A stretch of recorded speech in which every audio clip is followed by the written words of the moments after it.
Hi guys! For today's video ay magluluto ako ng adobong sitaw. At syempre, papartneran natin ito ng pritong bangus. Kaya tara, samahan ninyo ako magluto. So guys, ito yung ating lulutuing ulam for today. Magluluto ako ng adobong sitaw at papartneran natin siya ng isda. So ito yung isda namin, bangus. In-slice ko na yan. Mayroon na rin yung asin. Tapos, ito naman yung ating igigisang adobong sitaw. Syempre, meron akong biniling isang taling sitaw. Nagtaas ng sitaw ngayon guys, 40 pesos isang tali. Tapos, ito yung sahog natin na karne. Pinakuluan ko na yan guys, para hindi siya mahirap gisa mamaya. Medyo malambot na siya.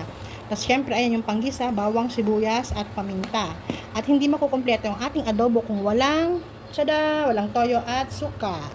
So guys, tara na, mag-start tayo magluto. So, yan guys, mainit yung ating kawali. Bali, simple lang yung lulutuin natin ulam ngayon. Adobong sitaw, for sure, alam niyo na kung paano magluto nito. Pero gusto ko ipakita sa inyo yung version ko ng adobong sitaw. So, ayan, dadagat yung mantika, ayan. Mainit ang ating mantika. Tapos, magigisa na tayo guys. So, kahit anong unahin nyo, pwede naman. Pwede nyo unahin yung bawang, pwede nyo unahin yung sibuyas, pwede nyo pagsabayin. Kung saan kayong komportable, pwede na yan guys. So, ayan, gisa lang natin mabuti guys. So, pag lumabas na yung ano niya guys, aroma niya, pwede na natin ilagay itong ating sahog. Ayan. Naiwan pa palang sibuyas, sayang. So, ayan. So, ang gusto ko dito sa sahog natin, ay yung medyo, ano na, napiprito-prito na. Pero hindi naman yung masyadong pritong-prito dahil titigas. Ayaw ni daddy ng ganun. So, ayan. So, balikan natin yan guys. Bihaan lang muna natin siyang maluto dyan kung mag-isa mabuti, ha? So guys, habang hinihintay natin maluto yung ating sahog, ay magpiprito naman tayo ng ating bangos. So ito ay matalabsik. Hindi ko na siya nilagyan ng harina eh.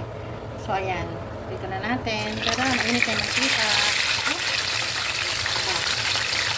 Paano pa tayo nakapat?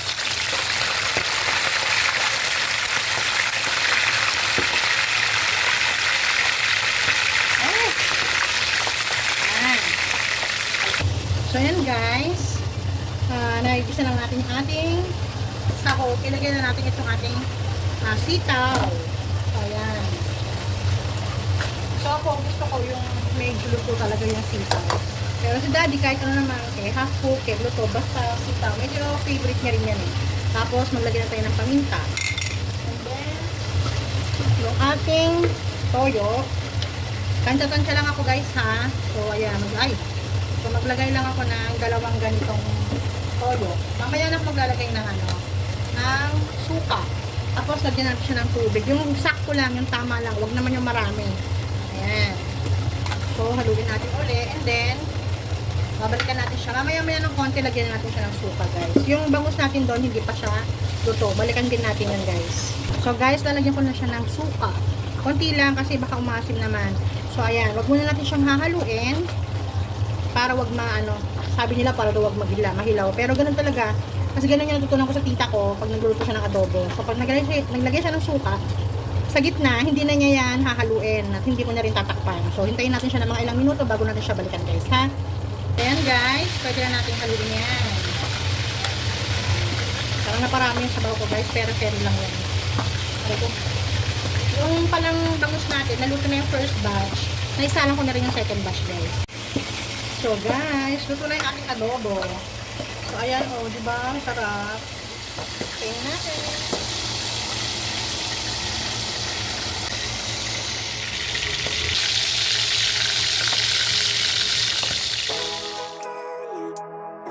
Ito na po ang version ko ng adobong sitaw. Sana nagustuhan nyo. Thank you for watching. Bye!